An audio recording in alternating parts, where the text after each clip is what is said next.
Hi car friends, in this video I will show in top speed attempt on my BMW diesel, not full throttle all the time. The run goes from 25 km per hour, 15 miles per hour, to 254 km per hour, 158 miles per hour. And speed shown is GPS speed.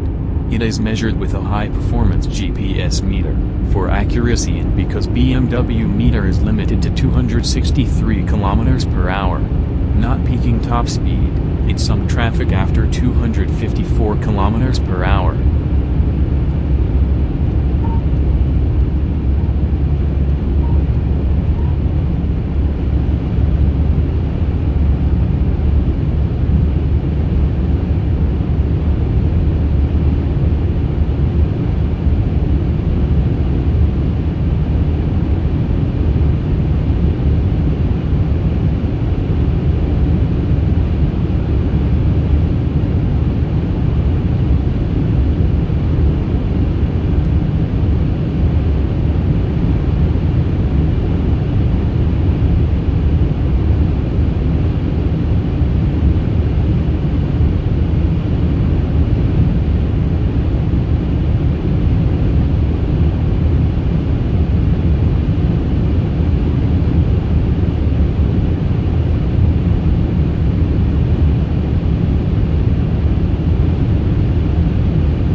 Make sure to hit the subscribe button. I am thankful for all the support I get.